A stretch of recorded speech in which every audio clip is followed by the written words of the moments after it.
Hello, all you film freaks and movie maniacs out there. My name is Nolan Carr, and I'd like to welcome you to the go-to podcast for all things cinema. But before you can ask any questions, just sit back, relax, as I present to you a Strawlane Studio Productions Critiquing with Carr. And welcome back, ladies and gentlemen, to yet another edition of Critiquing with Carr. In episode 14, in our week's edition of Favorite Film Friday, we have a great movie for you today. But before I talk about which film it is that we're talking about this week, I have some other things to talk about. If you've enjoyed the podcast up until today, do us a favor by subscribing on YouTube, following on the audio platforms, clicking that heart or like button, clicking that bell button on so you're up to date with news and updates regarding the podcast on those platforms, as well as clicking that share button so you can help continue to grow the podcast with all your friends and family. Also, if you want other ways and means of staying up to date with the podcast, do us a favor by following on Instagram at Critiquing the Car. Now, let's get on to the good stuff.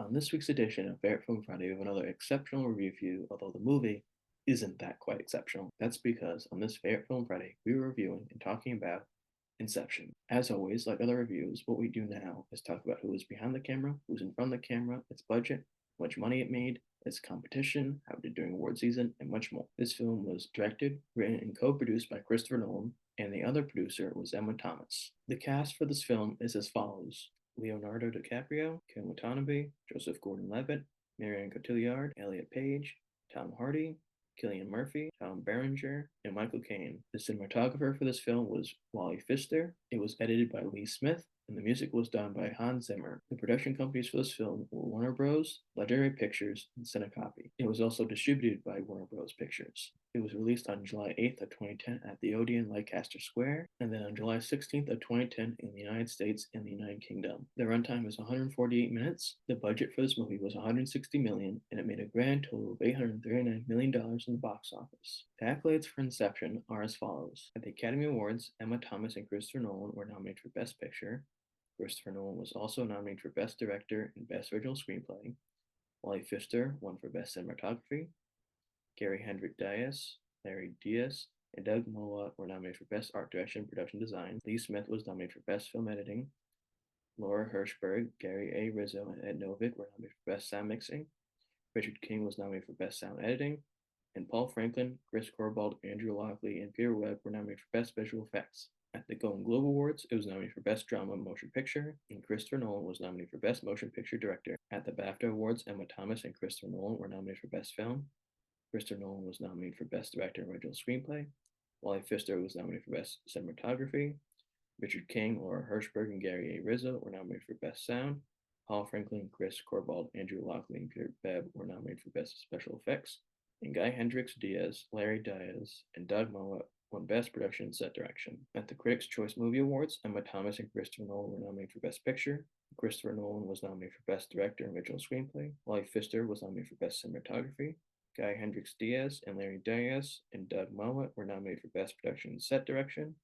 Lee Smith was nominated for Best Editing. Paul Franklin, Chris Corbould, Andrew Lockley, and Peter Webb were nominated for Best Special Effects. And Wally Pfister won for Best Cinematography. At the Screen Actor Guild Awards, the only nomination received was for Outstanding Performance by a Stunt Ensemble. At the Saturn Awards, it was nominated for Best Science Fiction Film. Christopher Nolan was nominated for Best Director and Best Writing. Paul Franklin, Chris Corbould, Andrew Lockley, and Peter Webb were nominated for Best Special Effects. And now, as always, it comes time to one of my favorite two parts in these reviews, which is when I list off the top 10 highest grossing films of that year's release. Movie number 10 was How to Train Your Dragon. It was distributed by Paramount Pictures and DreamWorks Animation.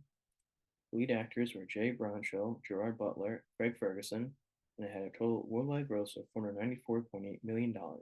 Movie number 9 was Despicable Me. It was distributed by Universal Pictures. Lead actors were Steve Carell, Jason Segel, and Miranda Cosgrove, and had a total box office gross of $543.2 million. And coming number 8 was Tangled. It was distributed by Walt Disney Studio Motion Pictures. Lead actors were Mandy Moore and Zachary Levi, and it had a total box office gross of $592.4 million. Coming number 7 was Iron Man 2. It was distributed by Paramount Pictures and Marvel Studios. Lead actors were Robert Downey Jr., Gwyneth Paltrow, and Don Cheadle, and it had a total box office gross of $623.9 million. Coming number 6 was The Twilight Saga Eclipse. It was distributed by Company Summit Entertainment.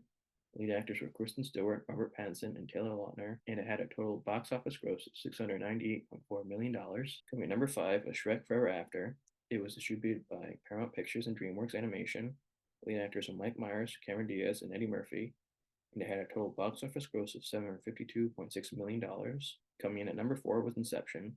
It was distributed by Warner Bros. Pictures. The lead actors were Leonardo DiCaprio, Joseph Gordon-Levitt, and Elliot Page, and it had a total box office gross of $828.2 million. Coming number 3 was Harry Potter and the Deathly Hallows Part 1. It was distributed by Warner Bros. Pictures.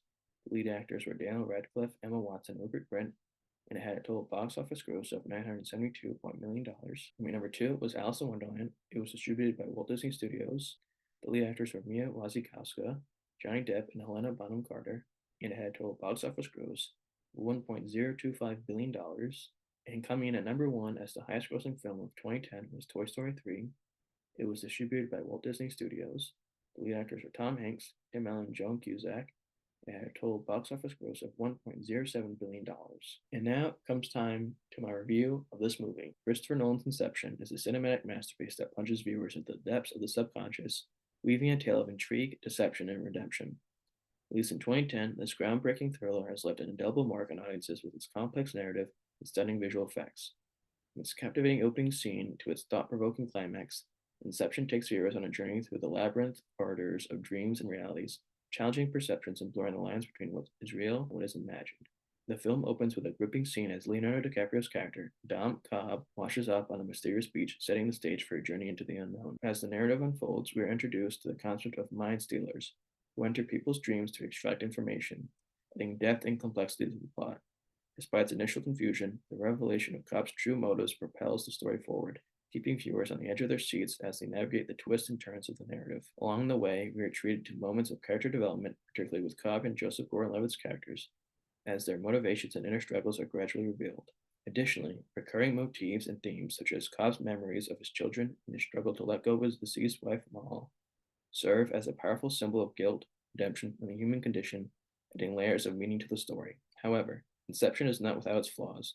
The film's complex narrative may prove daunting for some viewers, particularly during the first 10 minutes, where exposition-heavy scenes may leave them feeling disoriented and unsure of the characters' motivations. Additionally, inconsistencies in world building, such as the portrayal of France resembling New York City, detract from the immersion and realism of the film's setting. Pacing issues in the middle act, particularly during the deep dive into Robert Fisher Jr.'s mind, may also lead to a loss of interest for some viewers, as the momentum of the story slows down and the tension wanes. Despite these shortcomings, Inception still manages to provide a compelling viewing experience. With its intricate plot, stunning visuals, and compelling performances, the film offers a captivating journey into the depths of the subconscious. With its intricate plot, stunning visuals, and compelling performances, the film offers a captivating journey into the depths of the subconscious, leaving a lasting impression on its viewers.